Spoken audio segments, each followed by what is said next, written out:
Hey there guys, Winter here. Thanks for sending in all your questions from last week. I couldn't be happier to know that the Millionaire's Brain is helping people. I love seeing the positive response and submission of all your questions. Today we've got some great questions that I feel like we can really learn from. So let me just share them with you today. Let's start with Linda. She says, I'm going to be laid off again soon, so I am frantically looking for a job. And right now, all the potential positions would mean I have to relocate. How do I get past the fear of success without sabotaging myself? First of all, Linda, I'm sorry to hear about your situation. Getting laid off can really put a dent in your confidence. Now, we've all been there at one point or another. I remember when I was laid off just 2 days after my birthday, which coincidentally is just 2 days before Christmas. Not only did this hurt my confidence, but it made that holiday season very difficult to be happy about. I mean, not having income to pay the bills or sort the rent or even getting groceries, well, that's just plain out scary. Then there's the thought about what you might have done wrong. I know I had been working my butt off for that company, only to thank me in such an insulting way. It's only natural for us to start questioning ourselves when circumstances don't go our way. What did I do? Was I not good enough? What did I do to deserve this? Now, before you let such thoughts run away with you, stop. Stop blaming yourself, especially for things that aren't in your control. Here's the thing about layoffs. They may not have anything to do with you at all. For myself, it was such a big company, I imagine they didn't even realize I had just celebrated my birthday. Tens of thousands of people are regularly shown the door, not just you or myself. I've known some top management guys who were shown out the door because the company couldn't afford to continue paying them. Now, a company, big or small, will lose some of its best performers, its worst performers, plus many of whom produce solid work and know their business in between. Sometimes a company has no choice but to let go of their staff because of financial reasons, and not necessarily because they were weeding out weak performers in the company. Yes, I understand it takes a toll on your psyche. But if you're going to get past your fears, you're going to have to first accept circumstance instead of questioning yourself, and the things you're going to have to do to overcome that circumstance. Sure, it would be nice to have a job where you won't have to move. But if you have no choice but to relocate, don't see it as an obstacle. See it as an opportunity. At that point for myself, in that holiday season, I decided I would never work for Big Business America again. I might have mentioned this in a previous video, but having the right mindset can take you a long way. Applying the right mindset to any circumstance can result in you achieving things you might never have thought possible. Heck, who knows, had I not been laid off during those cold winter months, I may not be here talking to you today. Now, if you see the relocation as an opportunity to try new things, to meet new people, to live new experiences, then you'll find that you'll become less worried, less frantic about the job hunt, and hopefully more excited about opening yourself up to new, diverse possibilities just by literally stepping out of your comfort zone. Now, if you do plan to relocate, it's generally easier to relocate to a place where unemployment is low and hiring is brisk. While I encourage you to get excited about the prospect of relocating to a new place, you must make the appropriate considerations if you're thinking of relocating. Ask yourself if you're prepared for the potential risks that comes with moving. If job security is your top priority, Or if you're on the fence about change, it could end up being an overwhelming experience. Avoid looking for your previous position with a new company. This limits your options and will prevent you from finding work better suited to your skills and interests. Also, try to network through your contacts. Send out the signal that you're looking for a new position. Solid contacts can make an effective pathway to a position that is right for you and be willing to recommend you. Don't allow yourself to become dejected too much if you aren't hearing back from the companies you send your resume out to. If you find yourself starting to slip into a not so pleasant place psychologically, then take a break and do something fun for yourself. Go hiking if you enjoy the outdoors. Or if you prefer a quiet time at home, catch up on some reading. The best thing you can do, however, is to keep yourself busy and pick up new skills that you can add to your resume. There are plenty of courses out there that you can take to improve your skill set and enhance your resume with. Who knows? You might even learn something that will make you realize that you can find success working for yourself instead of the traditional 9-to-5. Now, of course, if that is the case, you might end up wanting to relocate to a beachside resort in the Bahamas, sipping Mai Tais while the money rolls in. I'm pretty sure you won't have any objection to relocating then. Next, we have Andrea, who says this. I am currently living in China and am opening a chain of frozen dessert cafes with my partner. The regulations in China are making it very difficult to proceed. I am in my first month here with no income, but we are slated to open our first 2 stores in December. And if we open successfully, we should have investors waiting to open 300 stores in a year. The trouble is I'm going through a separation after 30 years of marriage and have doubts about this project only because it is taking so long and it is not completely in my control. I also do not speak or understand Chinese. What can I do to keep myself positive and motivated during this time? Without a doubt, it can be intimidating setting up a business anywhere you're unfamiliar with. Not only that, but in a whole other country with restrictions and regulations you have little experience with. Like any business endeavor, you're going to have to go through a lot of hurdles before you can achieve success.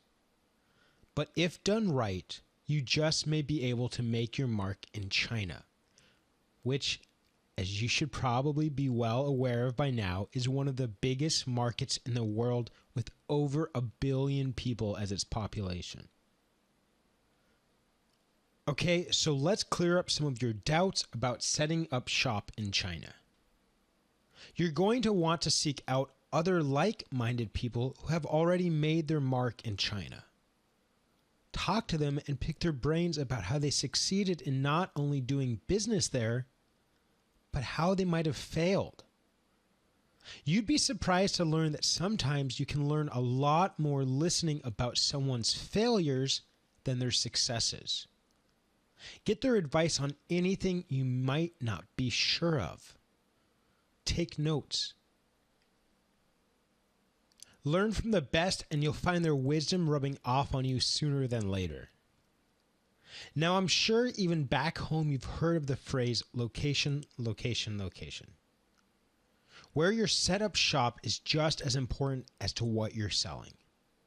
You can change the look of your cafe, remodel it, or even change the layout, but typically you can't ever move the building your business is located in.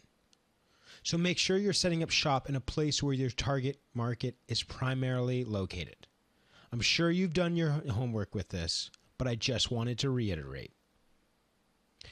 It may sound ridiculously obvious, but there have been a lot of businesses that failed because they didn't figure out the obvious, like the right location.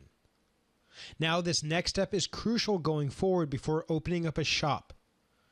Of course, plan, plan, plan. Develop a detailed 5-year business plan if you haven't already. This is very important, especially in China, because once you get government approval, you will only be able to operate within its guidelines. The same goes for where and how you operate. Also, if you're not currently, I would recommend you consult a representative who speaks Chinese to register your business and helps assist you through the language barrier. There are so many organizations that can help you navigate the complicated application process. Consider going to the Ministry of Commerce at the Chinese consulate. We could go all day talking about business, but if you don't overcome this next hurdle, you're bound to fail anything you try your hand at. Managing your expectations. Things can move slowly in China, no matter how fast growing a market it is. It is how it is. It's very normal to be angry, frustrated, and depressed now and then, especially when you're homesick in an unfamiliar country. It's good that you seem career-driven, which is a clear indication that you are motivated. Take that motivation and seek to better yourself. You mentioned not being able to speak or understand Chinese. So get out there and learn. Trust me, you're not the only expat out there. So look up online for expat hangouts in your area. Make new friends. Chances are, if your new friends have been in China for a while, they would have picked up a thing or two in Chinese and can help you out. I'm sure they'll be open to exposing you to the customs, culture, and language if you're not already familiar with them. What I'm saying is this. Keep yourself busy with people and things that might help you get an edge in getting your business off the ground. An intimate knowledge of the language, the culture, and the customs of the country you're trying to do business in will go a long way in establishing yourself as someone who's serious about making a mark, and also as someone who the locals should be doing business with. Now let's move to Karen, who has a different kind of problem. I always feel as though I'm in a catch-22 situation. It doesn't feel right to me working for someone else, and when I give 100% to a company, I say this because at the end of the day, I do not have enough energy left for my personal business and goals and creative ideas. Having been fired twice in the past 5 years, I am very aware there's no such thing as job security anymore. I need to totally let go and believe that the universe will provide for me. Some may think this is irresponsible of adult, especially when I have a mountain of overdue mortgage payments and bills to pay. But I know how happy I am when I am working from home on my projects and creative ideas. I have always felt that I should be working for myself, and it's now or never. My question is, if I don't want to apply for benefits, then am I left with no choice but to work as well as try to build a business from home? Karen, let me just start off by saying that I've never actually met anyone who said that they don't enjoy working for themselves. That's the dream, right? To have no bosses to answer to work on your own terms, making it big on your own. You're living the dream. Well, almost. I completely understand how working for yourself isn't as easy a decision to make, especially if you have debt to pay. Trust me when I say I've been there. There are a lot of considerations to take into account when choosing to work for someone and collect a steady salary versus working for yourself and not knowing when the next check might come in. Earning a salary means earning a fixed income that can help you cover your expenses and help towards paying off your bills and mortgage payments. But a fixed income is exactly that. Fixed. Unless you're earning commissions at your job, what you will earn in all likelihood will be fixed to a certain amount no matter how hard you work. Most positions that don't factor in commission payouts in their salary structure don't reward you for the number of hours you put in. Put in 90%, 100%, 110%, 150% at your job, and you're still stuck at the same pay no matter how hard you work. On the other hand, if you work for yourself, your income won't be fixed. And that can be both a good thing and a bad thing. It's a good thing if the more effort you put in, the more money you bring in. And it's obviously a bad thing if it makes no difference how hard you work. Before you start working on your home business full time, you have to make sure that your business is financially viable. For example, you might enjoy making things and selling them on Etsy or eBay. But if you're not bringing home income that nowhere near surpasses the salary you bring in home from your job, then it's obviously you shouldn't quit your day job, especially if you have a mountain of debt to clear. If you're really keen on getting your home business off the ground, then you need to do a bit of careful planning and a little math where your finances are concerned. Take a look at your savings. How much do you have to sustain as you're building your business? How much do you need for the business itself? You're going to need to be able to continue paying the bills and the rent and buy food for yourself while you're working on your home business. You can't hope to stay home full time for 3 months working on your business with a savings of $1,000 if your monthly expenses is $500, right? Figure out how much time you need for your home business to become viable and start bringing enough income at least to cover your monthly expenses. Then make sure you have enough savings to cover at least that much time, monthly expenses plus whatever investments you'll need to make, plus a few months. The extra cash for those few months should serve as a buffer so that it can cover you in case things don't go according to plan. If you need time to work on your home business, then try to find part-time jobs that will allow you more time and flexibility to work on your business while still bringing in some money to soften the blow in terms of monthly expenses. Of course, it goes without saying that you'll need to be very careful with your spending habits while you're waiting for your home business to start turning a profit. If you own a credit card, ask your credit card company for a better rate. Negotiating a better rate can help you lower payments and make it easier for you to lower your credit. The last thing you want to do is add onto your debt while trying to bankroll your own business. You don't have to apply for benefits, but it's a good idea to get all the help you can if you're legally eligible for such benefits, at least until you've found your bearings with your business. Whatever you choose to do, the most important thing you should do is to plan, and stay positive.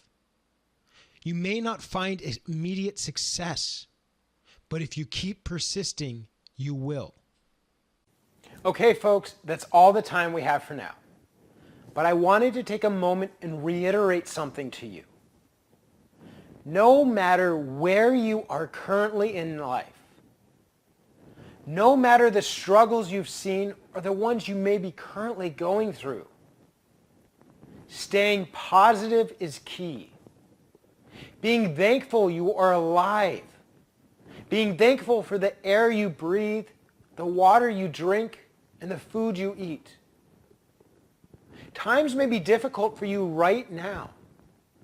Times may not. Either way, staying in a positive mind, maintaining a positive mindset, living a positive life is not only essential to creating the wealth and life that you want, it is essential to happiness for you and those around you. Now, I know this isn't easy. I know at times it is easier said than done. None of us are perfect. We all have our off days, our difficult days, days in which we don't want to get out of bed. Trust me, I've been there.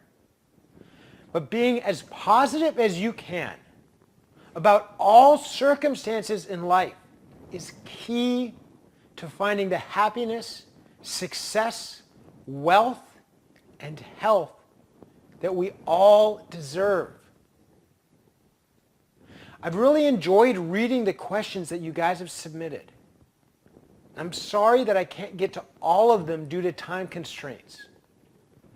But please be sure to send in your questions for this week right below this video.